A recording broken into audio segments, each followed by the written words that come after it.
Hello and welcome back to Pretty Girls Club, where the pretty girls are welcome, but sometimes the uglies also okay. I don't never forget about y'all.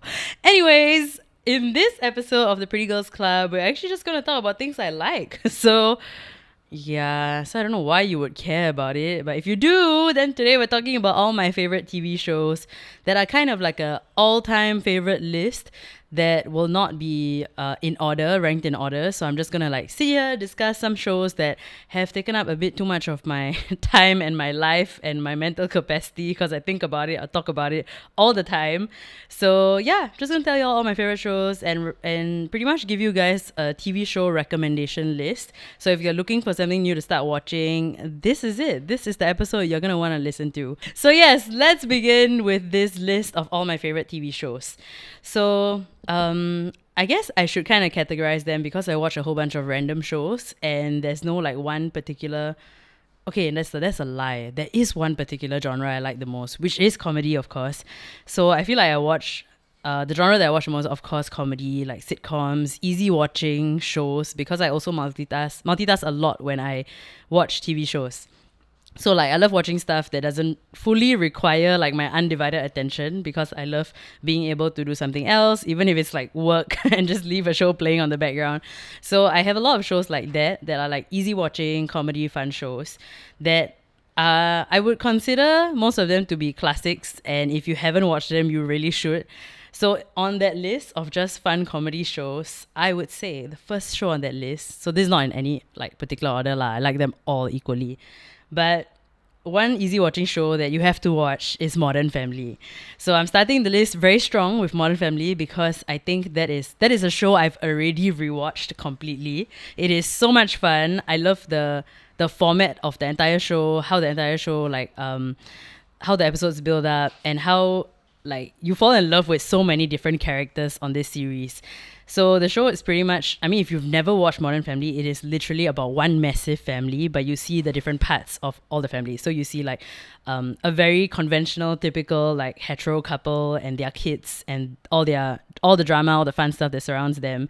You see a gay couple who has an adopted child and all their family chaos. And then you see the dad of like both these kids who have their own families and his family, and he is remarried to like a younger hot like mom and he has a stepson, so it's very different, I guess, family units, and they look very different. They are not, I guess you also have a very conventional one and then you have super unconventional family like units, but you see how it all comes together and you see the chaos that like brings them together. And it's very fun because some episodes, like they have so many cameos throughout the entire series, which makes it also very exciting and very fun.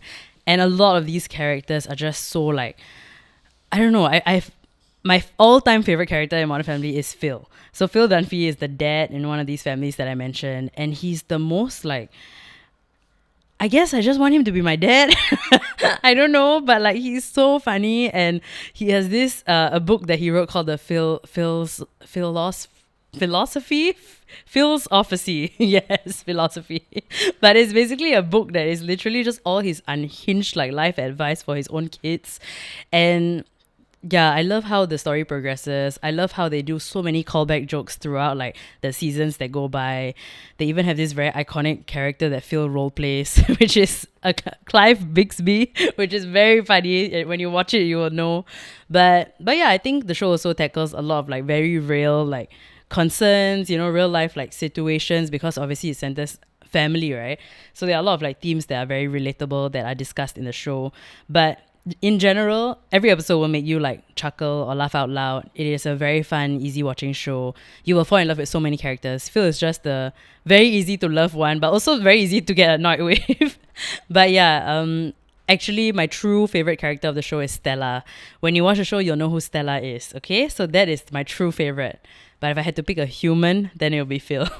Okay, so yeah, watch Modern Family if you haven't. Very fun show. So another show I would put in the same category, Modern Family, easy watching, wholesome, fun, would be it's quite chaotic, but it would be The Office.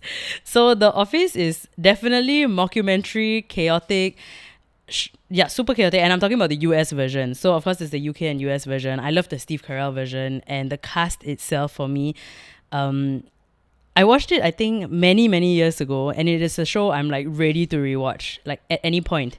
They have so many like massive like milestone episodes, like big things happen. Also tackles a lot of themes. It is somehow got quite emotional, even though it was a very like funny, ridiculous, absurd show. So it was also quite beyond its time. I feel like they did that mockumentary concept and series like at a time where this was like not done before, not done that well before. So yeah, it really was very like I've never watched a show that absurd and a show that just made me like, what is even going on here? And it helped that the main character was really absolute chaos. Like Steve Carell's character was just you could never predict what he was gonna do or say, and it at some point you would just be annoyed with the character because you're like, why is he doing this? Why is he making everybody's lives difficult? But it was also just so funny that you just needed to keep watching, and you also kind of understood the chaos behind the character. And I feel like he was also relatable to an extent, and so many characters are part of the office, like this office setting. And it's so funny because when I first started watching this show, I didn't even know what this office did. Like when I went into like starting like this show, I was just like, okay, obviously it centers like everybody from this office, but they freaking sell paper. They are a paper company, which is so funny to me because clearly that's a dying business. But yeah, I think just the absurdity of that even, and how random that was, and where the whole show was set. It was just in some random town that was, yeah, quiet, very like, that was the most happening thing in the entire town clearly. But The Office really killed it with their mockumentary style, and every confession cam scene was just so like, was gold, so funny. Everything Mindy Kaling said in this whole series is like very relatable now as a grown ass adult. I'm like, actually I relate to her quite a lot, and everything she also said was very unhinged. So many characters that I like a lot. Of course, the classic like Jim and Pam, which are the stars of the show, the couple of the series. But I think my all-time favorite character has to be freaking Michael Scott lah. He's so cute. I have a t-shirt where it's a quote from the show and he says, "I'm not superstitious, I'm just a little stitious." So yeah, he's full of shit. He's just nonsense. So if you haven't watched The Office, please watch it. I feel like you'll get so many references after watching it and all the memes that you see online, and I'm sure you have already seen online.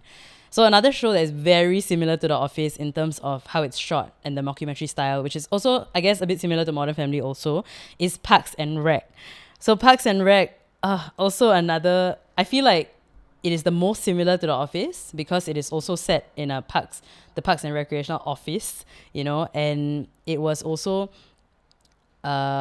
essentially, yeah, very similar to The Office, just that it was done at a later time period.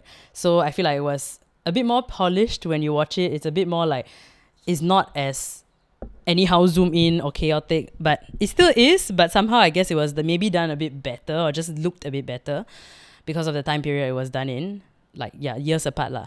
But basically the cast also, same thing, very similar to The Office. So there are a lot of like similar tropes, similar things, but for me, the Parks and Rec was the show that made me completely fall in love with Aubrey Plaza. Like her character and her role in Parks and Rec, which was just so like, she was the most relatable character. She hated everything and everyone, and she just didn't even understand why she was there, and she did not want to show up to the job every day, but she did, and she did a horrible job at it. Like, she was bad at her job, she hated everything, but somehow thrived till she made it through. Like, I'm sure she got a promotion at the end of this. I don't know, she was doing great by the end of the season.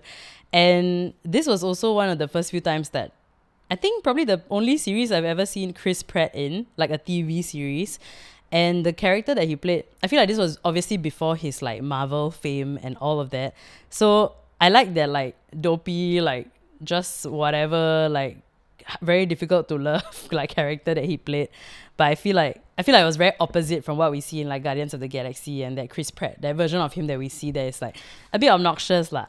So I did like Chris Pratt in the series as well, but he was also very like dumb and annoying. But it was funny lah because he was dating Aubrey Plaza throughout the show, right? So I mean the character, Aubrey Plaza's character. So it made it really like, they were an interesting couple. It was fun to watch, and they have so many chaotic themes throughout the show. They have a treat yourself thing that happens throughout the show. So the characters are very like, very meme worthy, very like chaotic, and also somehow you fall in love with all the characters. It gets very emotional and you get very invested in the series, but it is a very easy watching series. And because it is so like specific, it is set in a Parks and Rec office. You also explore a lot of things that like I guess you don't normally see or talk about. So like the way they like handle like Parks and Rec like problems within the neighborhood, the city.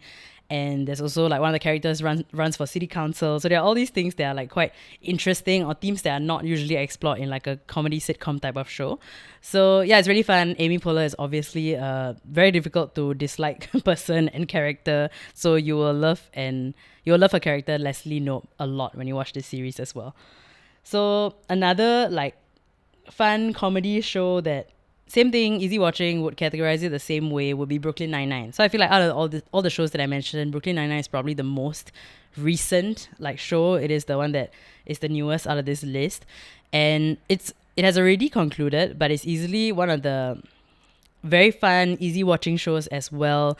And same thing, I like that it is set in a space where like you don't normally see a lot of fun shows set in. You don't normally see a lot of comedy surrounding obviously like the police force, right? The NYPD. You don't normally see like fun stuff surrounding that. You see a lot of like Criminal Minds type shows. So of course those are very serious. You see a lot of like documentaries, stuff like that. But to have like a comedy sitcom based in like NYPD, and of course for the cast to be like pretty inclusive, for them to address themes that were like very real to what was happening in the world as well. And yeah, it was a pretty inclusive show in terms of casting as well, which was something I really appreciated while watching it. And I liked the different like, they also have a very iconic dog in the show called Cheddar the Corgi. So I guess I just like it every time a show has a dog lah. But my favorite character in Brooklyn Nine-Nine was Gina Linetti, because she hated everything and everyone also. Quite similar to the Aubrey Plaza character in Parks and Rec. So very sassy, would just do whatever, don't even know why they show up to work because they seem like they absolutely hate it, but they show up there and they insult everyone at the workplace. And it's just a field day lah to watch this kind of thing. And I feel like me and her will be besties in real life. So they also have a lot of fun themes. So it's not a very serious like police force type of show, of course. They do bring you on like their jobs and like how they go catch criminals and things, but it's always comedic, always fun to watch. A lot of fun cameos. I think they also did a crossover with the next show that I'm going to mention, which is New Girl. So New Girl is a freaking like, wow, this show came out pretty long ago as well. I have fully rewatched this entire show just like a couple of months ago. Oh, New Girl is such a good show. So this is probably the only show I can think of where I absolutely love every single male character in the show, which is rare because like obviously there's a mix of male and female like main characters, right? And the three, four main male characters are all very hard to dislike as well. Like very lovable, very hilarious. You see parts of like yourself in all of them that make you super annoyed with them, but also completely fall in love and just completely understand their like ridiculous thought processes behind a lot of things they do and say. So of course I do really like the fact that one of the main characters, other than Zoe Deschanel, Hannah Simone, like she is obviously an Indian girl, so it was very nice to see her play like a main role, and she was a massive part of the show. And the character development that you see from season one all the way till the end, how they have matured, how they are still themselves, and that quirky say and do all the quirky insane things that they do, but you can see the growth over like the seasons. And yeah, it's a very fun show to watch. The premise was also like fun lah, you know, this new girl comes into the loft and she's the only female here, and she's stuck she rented a place, signed a lease, and she didn't know she was signing up to stay with a bunch of chaotic men who ended up being like some of the most important people in her life lah. Yeah, so it's a fun show, explore a lot of like relationship drama and like, over the years, like a lot of like predictable tropes lah, of course, but it was very fun to watch how they played this out on screen. And don't think there was another show that like did it as like, even though it was a lot of very similar tropes that you see in a typical like rom-com sitcom type thing, yeah, I don't think it was like, it made me feel like lame, expected. Like they always did it in a very fun, quirky, unique way, or like just so chaotic that you are just always laughing your ass off watching this show. So those are like my very easy to watch comedy shows that you should, if you haven't watched, go watch, because they've been out for like super long already, and I'm sure you guys like also have friends that have already watched it and probably told you to go watch it. So I would highly recommend all of those easy watching 20-minute fun sitcom comedy laugh out loud shows.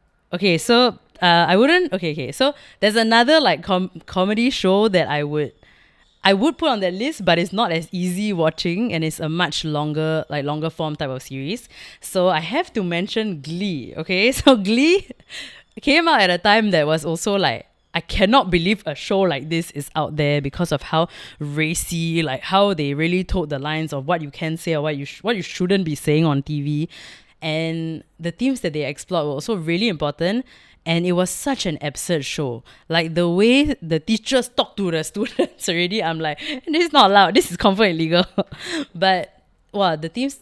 Okay, we cannot talk about Glee without acknowledging the fact that Glee was obviously cursed. Like the cast of Glee, everything that has happened since the show aired, the amount of like cast members that are no longer even like with us, which is so like, it's just so sad to even think and talk about, because that show, I'm sure, was a very important part of a lot of people's like formative years, and was quite a iconic show and an important show of that time, I feel. So even though there are a lot of things that like would not fly today if that show came out today, like for sure a lot of the things said and just the words and the language used in the show, like I'm sure would not be okay or socially accepted in like 2023. I'm glad the show came out when it did, because I think it was really important. And even in terms of like it being a show surrounding like music, dance, and all those fun themes, like I think it also helped a lot of people of like my generation learn about a lot of songs that we probably would never go actively listen to, like things from the 80s, and even hear and see artist cameos on screen that like we never, even artists that we probably would never hear of or actively go listen to unless our parents told us about them, because it was songs from the previous generation. So it was nice to like watch them do like a fresh fun take of like these older songs, and for them to also bring back like have a whole Britney Spears episode, when they did. That's easily one of the most iconic Glee episodes ever. So obviously my all-time favorite Glee characters has to be Santana and Britney, because Santana and Britney are like hilarious, funny. So I love Naya Rivera so much, so she was easily my all-time favorite character on Glee. The show, the theme, everything was so ridiculous. Leah Michelle cannot even read, so I don't know how she even did this show for so many years. But yeah, of course, I think when Finn, like the character Finn, when he passed away in real life, like when Corey passed away in real life, I think the show of course took like a weird like downhill spiral, like naturally, because how do you finish up a show when your lead character is no longer like alive, right? It's just it was so sad lah to watch how it all played out on screen also. And personally for me, I think if you just want to watch the show because of how like it was a really like fun, chaotic, hilarious, like tongue-in-cheek type of like show, I would say like go watch the first 4 seasons, just go have fun with it. Like you don't have to finish this show, but of course by all means if you want to, go for it. But it is also a long form like show, so it is not like a easy watching 20-minute show.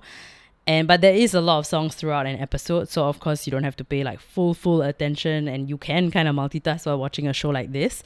But Glee is definitely a show that I would highly recommend if you've never watched it, because I always thought it was going to be like a lame like musical vibe show, but it was the most racy, ridiculous, absurd, chaotic show that I saw of that time. So highly recommended. And if you love music, then you need to watch Glee. Yeah.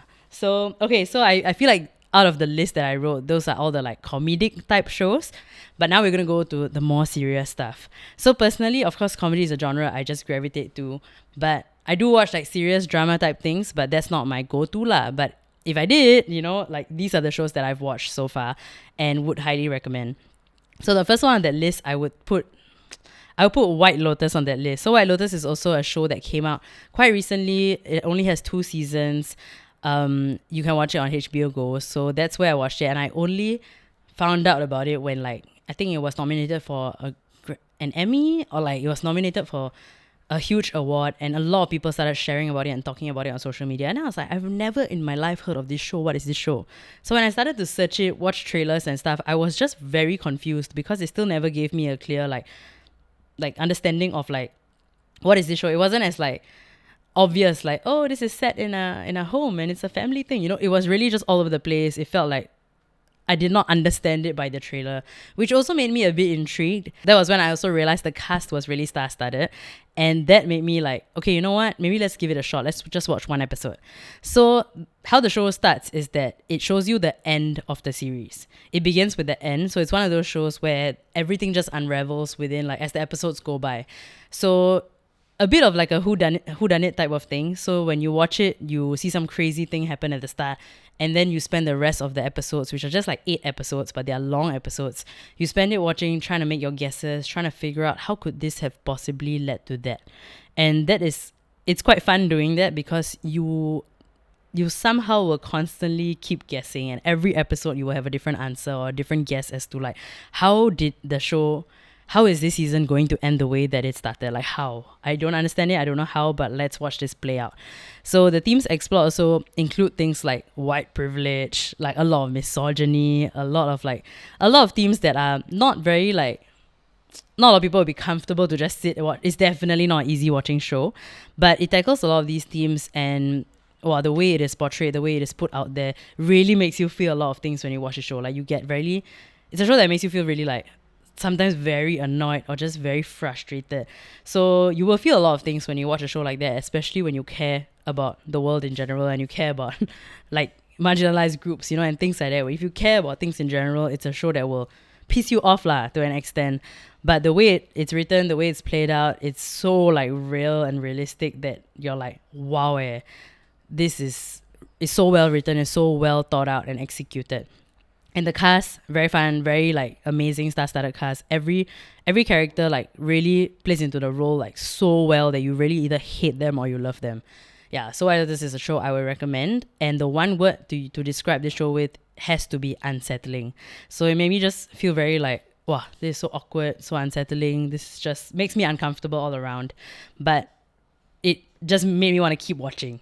Yeah, so I would highly recommend that. Okay, so the next show that is also heavy-ish and a show that doesn't seem like it will ever end It's one of my all-time favorite shows, Grey's Anatomy. So I honestly think I'm Singapore's top doctor now because I know what a hematoma is, and I didn't even go to medical school. Okay, but really though.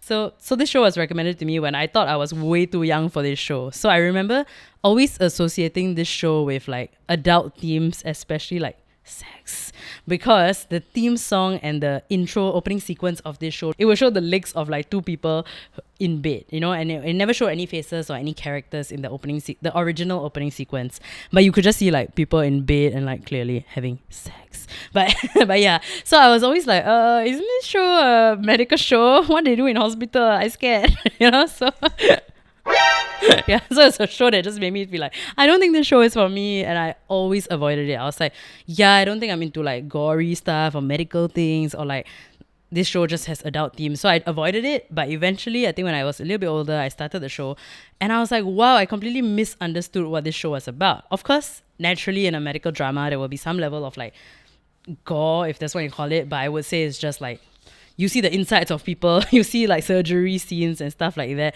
So those things, like if that makes you squeamish, then of course like look away, I guess, at those parts, but that's not the bulk of the show. Like you can close your eyes and watch. But no, that's obviously not the bulk of the show. The show is centers around like the entire hospital, all the characters of the hospital, all the doctors, the interns, the residents that work at this one big teaching hospital, and their lives and all the crazy that happens throughout their like internship, like the main cast, and when they started their internship at this hospital So if you watch Grace, you obviously know this show centers around someone called Meredith Grey, and she is easily a character you either love or you absolutely hate, and I think a lot of people hate her. So she does annoy me, but she does annoy me. I definitely am leaning more towards disliking her than liking her.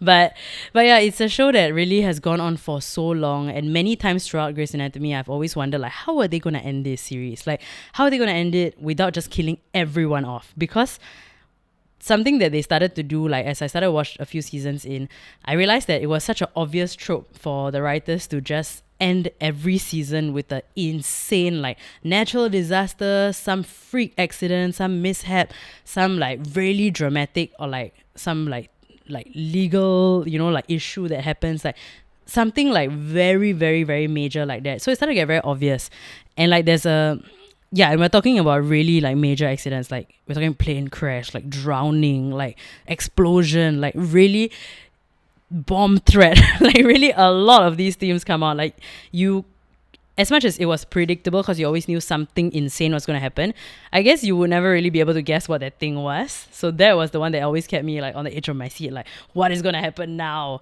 So my absolute most hated Grey's Anatomy episode, easily, okay, the musical episode. Why suddenly all the doctors pushing the dying patient, or then they all start singing? Why they start singing? Suddenly I'm watching Glee. Why am I watching Glee? Glee over long already. So that was, if you watch Grey's Anatomy, please agree with me in the comments. Nobody would disagree with that. So that was probably the most hated Grey's Anatomy episode there. But this is easily the show that made me feel the most emotions I've ever felt in my life. And I don't think there was a show. Okay, it definitely didn't make me laugh a lot lah. But it's a show that obviously made me like really angry, really upset. I've shed so many tears watching Grey's Anatomy, and I've also rewatched Grey's Anatomy before, so I've shed the same tears twice. So yeah, there are a lot of very very insane like characters or like periods of time. Like there's this one very iconic storyline all surrounding this character called a patient called Danny Duquette. So that story behind it and like everything that happened surrounding this character was just, it's still something that like happened very early into the Grey's Anatomy like franchise and the whole show in general, but it's still something that I think about randomly. And I still think it is at some parts you just feel like, wow, this show is so well written, and then at some parts you're like, okay lah, this one a bit cringe lah. You know. So yeah, it's a show that I still wonder how, I don't understand how it's going to end. Right now, they're on season 20, 19 or 20. Yeah, so they're on season 19 right now, and I watch it occasionally every time I remember to, but like it's now on Disney Plus, so I watch it every time it's like I remember to watch an episode, but it doesn't excite me as much as it used to because all the main characters that I loved and I really enjoyed watching are either all written off, dead, or like they left the show because this show was going on for too long for them already and they got other jobs to do. So like you can tell that like this, yeah, it's sad because now when you look at the show, it's like really a whole bunch of complete strangers that are now the main cast. And even like, I mean, obviously this is public information, Meredith is not even in the freaking show anymore. Like it's just so insane to me. And like, so the part where I'm at is like she's already written off, but she's somebody that obviously talk about all the time. She's still like, I'm sure she would do, yeah, I'm sure that she would do like cameos here and there, or like some doctors would like naturally travel for work and then see her, like, you know. So I'm sure that's gonna happen lah. But to me it's just like, it just feels like, I feel like they should have ended this show when it was still like at a point in time where a lot of people still cared about the show. And I feel like they've dragged it on for too long. And then obviously COVID hit, so they cannot be a medical drama and not acknowledge a pandemic. So when the COVID part happened in Grey's Anatomy also, that was just some level of drama, and the amount of characters that got written off during that COVID part also, and how they got written off. And it was just so like, in my mind, I'm like watching this and annoyed, but I'm like, how am I still crying? Why am I still sad? You know? So Grey's is definitely the ultimate emotional roller coaster show for me. And it made me feel so many things so strongly that sometimes I would hear a freaking song and I would remember that, oh my god, that's the song they played when that character died. So yeah, Snow Patrol, Chasing Cars, The Fray, How to Save a Life, all these are triggering Grey's Anatomy songs, okay? But yeah, as long as they don't do a musical episode anymore, I will still watch it and I'll finish it. I'll watch everything until this show concludes. But yeah, Grey's Anatomy, iconic show. Okay, so another show that I was pretty obsessed with, not like, wow. Was I obsessed with the show, or was the main character obsessed with every single person that he fell in love with? So this show is called You. Every time I talk about this show, I always need to clarify that it's the show that's called You. I'm not talking about you. But anyways, I feel like if you are an OG Gossip Girl fan, you need to watch this show, because this show is just watching Daniel Humphrey, watching him be as chaotic as he is in You is so like, wow, it's just so insane to see that lack of character development, I guess.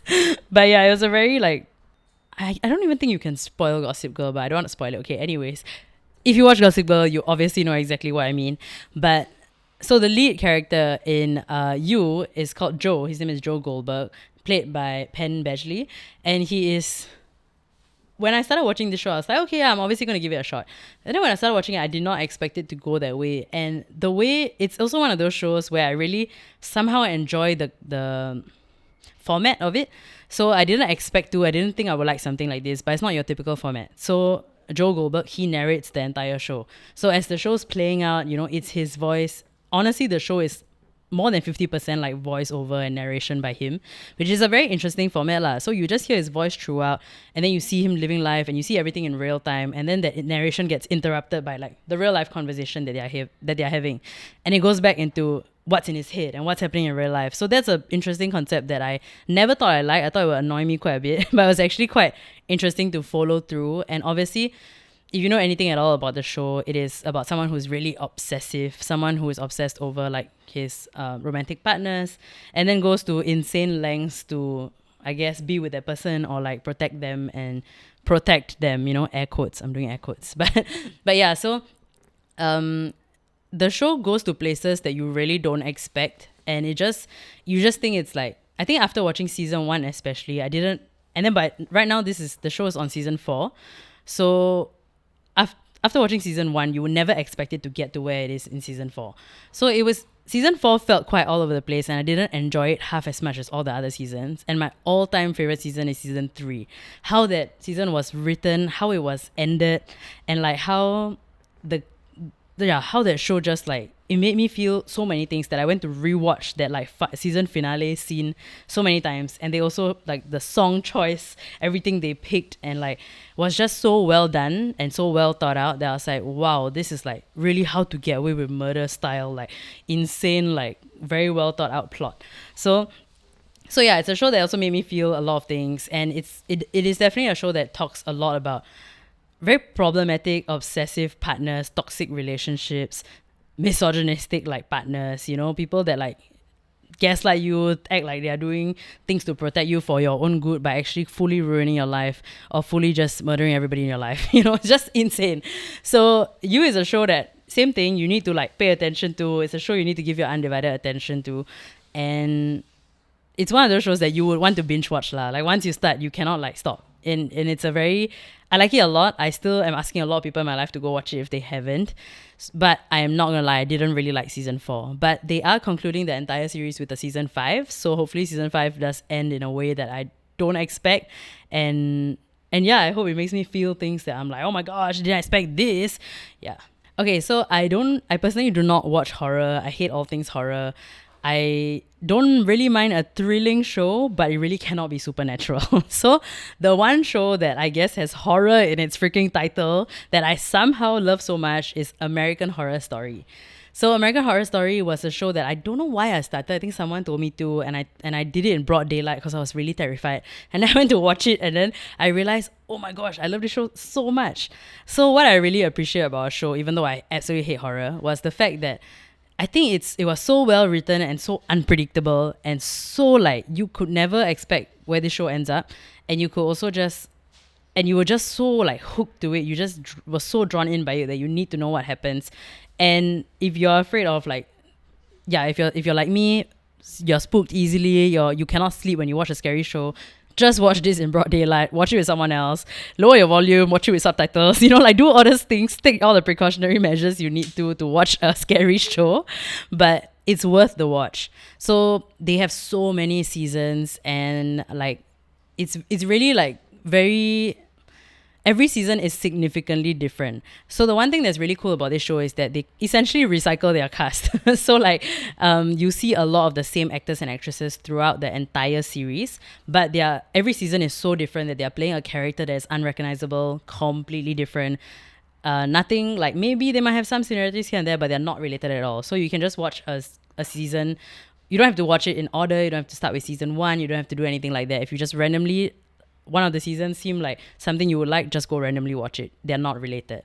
So I think one of my all-time favorite seasons of the American Horror Story franchise is the Asylum season.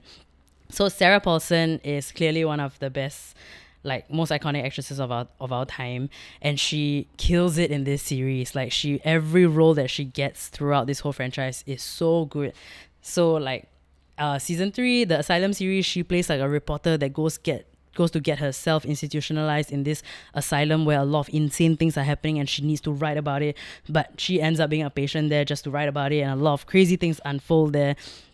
It's really like unpredictable, unexpected, really good. There's another season called Freak Show, which centers around like a circus freak show type of cast, and it's so like also another show, also a season that was very unsettling and very like very gory also to an extent. So you have to be okay with those themes to watch it.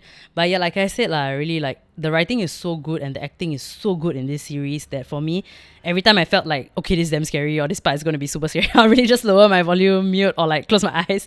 Like it's worth doing that. Like it's worth being spooked. And it also like touches on a lot of themes that are very real. So there was an entire season about election. So this was when freaking Donald Trump was elected, and the whole season centers around like intense, like problematic Republicans, very, very like, yeah, people who were just extremists lah, basically. And it was very real, very scary to watch because it just felt like it was real life in America at that point. So of course exaggerated lah, but it was just very interesting to watch these themes played out, and the way it was written, the acting in the show is like really, really good. So if you would appreciate these things, you have to watch American Horror Story. So another show that is the crime equivalent of it is literally American Crime Story. So American Crime Story centers like it's a show that every season focuses on that one big crime or one big case that we have all like seen or heard of in our time. So season 1 of American Crime Story was all about the O.J. Simpson case. And same thing, the casting, acting was so good that you're just like hooked. And I think I've rewatched that already. It's like so well done. And yeah, you see all the details played out that you might not have read or heard about the case. So like watching it is like really helps you like have a visual aid to like everything that happened back then. And the second one was actually about the assassination of Gianni Versace. So that was also something I never knew about. I didn't even know that freaking Versace was assassinated. I never knew that. So watching it play out and seeing like, wow, it was same thing. Acting so well done. Shout out to Darren Criss from Glee, who was in American Crime Story, who is an amazing actor, and was also in some seasons of American Horror Story. And yeah, so well done. So season 3 of American Crime Story that I've been told to watch by Kai Ying many times and I need to go and watch is actually called Impeachment. So she has also rewatched it many times. I will go watch that season next. So yeah, I would highly recommend American Horror Story and American Crime Story. Very intense shows that are just so executed so well. Okay, so the last show on my list is a show I'm currently rewatching right now with Shak. So I've already watched this a couple of years ago. This is Orange is the New Black. So I forgot how good the show was. Like it's one of those shows that now as I'm rewatching it many years later, I'm like, wow, this show also came out at a time that like not a lot of like TV series or like just mainstream media like talked about a lot of themes like this. So it's of course a show centered around female prisoners in a female correctional facility, and they're all like, wow, the way the format of the show as well is something I really like. So every episode they slowly would unravel a different character's backstory and how they ended up in prison and like their childhood, their upbringing and stuff. So it's very unexpected because you don't expect it to go a certain way, and you really cannot guess why someone would end up in prison. So it also like, yeah, it's normalizing a lot of very important conversations. They also show a lot of like, it's a very inclusive cast for sure. They talk a lot about different themes like race, like gender identity. There is a very iconic transgender actress in the show, and they touch on a lot of very important topics. They touch on police brutality, which obviously was something that the show had to talk about and had to address. So it's a show that, yeah, very important show that came out at a time. I'm really glad I watched it when I did, and I'm glad to be rewatching it also right now. So I'm excited to like rewatch it because I forgot about a lot of things that happened in the show, and every time I watch a new episode, I'm like reminded that, wow, I forgot this show talked about these things, or I forgot how good this show was.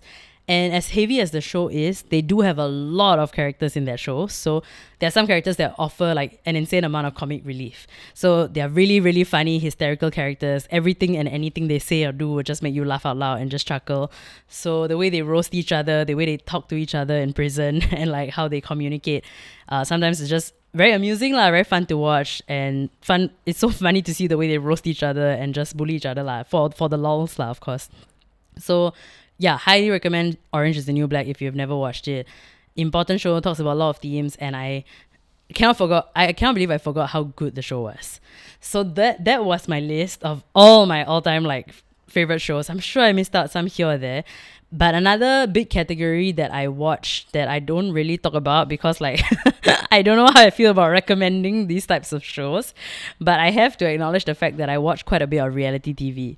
So last time when I was much younger, I did watch things like Keeping Up with the Kardashians, and then as I was growing up, I was like, I don't know how I feel about them. They're quite whack and problematic. So I stopped watching that as a yeah, in like the last don't know how many years, I've never really watched. But of course, it comes out on my feed, on social media, so I see snippets here and there. Lah. So another thing, the reality shows that I watch now are actually mainly Netflix reality shows. So Netflix has a lot of original reality shows that I think are so good, so cringe-worthy, so funny. So I have to talk about Love is Blind. Love is Blind has just been an insane wild ride to watch. The fact that they just date people that they don't even see like across like a wall and then like eventually see them for the first time when they are engaged already and then choose to live with them, get married, like meet the family all within a couple of weeks. That one is all very like intense, and every time the reunion comes back it's always like, yeah, confirm all break up. Confirm, like, it's so predictable. So I have a group chat with my friends, with two of my friends, Jana and Joanne, and we watch all the same reality shows. So let's see. I think we named the chat something. Love Island is blind. That's what that's what the chat is, because we use that chat to talk about Love Island and Love is Blind. So yeah, other than Love is Blind, another show that I watch is Love Island, and that was something that I used to be vehemently against because I was like, this confirm damn trashy, I will hate it. Wow, and then I gave it a shot and I was like, oh my god, it is everything that I thought it would be. But somehow I cannot stop watching. So it was quite like, that is probably the show I'm most embarrassed of that I watched lah. I'm not gonna lie. Yeah, there's nothing else that I feel embarrassed about other than Love Island. Yeah, I think that's true. I tried one season of Too Hot to Handle, so I guess that's more embarrassing. Because that one was all about like physical like stuff, which is damn gross. So I cannot watch Too Hot to Handle. So I watched one season and I never will watch it again. But yeah, Love Island is really good. I watched all the freaking versions. Not all lah. Okay, I watched the Australia one, the American one, everything that's on Netflix I watch. So that has been very entertaining. And to me, that is my multitasking show. That is the show I play when I'm running errands, doing whatever I want to do, cleaning my room, walking around, replying emails. Like, it is the show that I will not and I refuse to give my undivided attention to, because I cannot let my brain rot until like that. Like just a little bit can. So yeah, other than that, I think in terms of reality TV, the latest reality TV series I watched was The Ultimatum Queer Edition. So that one was also another drama, like no. And then after the reunion, watch everything, then they put a black screen and tell you actually this couple break up. Then you're like, walao, then watch everything for what? That was the one I was like, that was the part of the show that made me feel like, okay lah, at least they stay together. So yeah, it was just the drama around it, the memes that come out of it, the parodies that come out of all these reality shows are the best part, if you ask me. So I've also done like a Love is Blind parody somewhere on my channel like a few years back when it first came out. So yeah, watching the jokes around it has been a lot of fun lah. So that is the reality TV series part. I would not recommend any of these unless you really just want to waste time and watch something mindless. And finally, because I love my boyfriend enough, I'll give him an honorable mention. Okay, so because of Shak, I have started watching One Piece, and it is like a show he swears by, and it is the best thing ever lah, basically, according to him. So I started watching it after 3 years of him asking. About damn time lah, honestly. So I am currently 100-ish episodes in, which is quite insane to me, but there are 1,000 over episodes out there, so I'm only 10% into this, which is quite crazy, but I'm really liking it so far. So I'm enjoying it. I'm enjoying how everything has unraveled, how I've been introduced to a lot of like the main crew and the main characters, and I already have an all-time favorite character, which is Chopper, because he's the cutest thing ever. His voice already, I cannot take it. So yeah, it's actually been quite a fun watch. I never thought I would enjoy an anime this much, because I normally just don't gravitate towards it. I don't consider even watching it, but I'm glad I'm giving it a shot, and I'm enjoying it a lot so far. So yeah, shout out to Shak, I guess. Thank you. Anyways, that was my list of shows that I watch and I'm watching, and I would recommend or would not recommend the reality TV part. But Shak is staring at me in the corner right now as I mentioned One Piece just now. Anyways. Ciao. Anyway, so that was my list. Hopefully this was a fun list for you guys to listen through or watch through, and hopefully you will take a recommendation or two. And if there was something already on your list you were planning to start, I hope this episode made you decide to watch it and go enjoy it and love it as much as I do lah. But right now, kring kring. Hello. It's time for your unsolicited advice of the week. If you watch a lot of TV like me, just know that not everything you see on TV is real. Don't believe everything online, okay? Unless you're watching Crime Watch, because that is my all-time favorite local drama. So that was the end of this episode of the Preeti Girls Club. Thank you for watching. If you have a show that you want to recommend me because you've already seen my list and you know what kind of stuff I like, then let me know in the comments. Maybe I'll give it a shot, or maybe I'll just completely ignore you and never in my life watch the show. Who knows? Okay, sorry. Yeah, let me know if you watch anything I recommended. Okay, bye. Love y'all. Happy watching.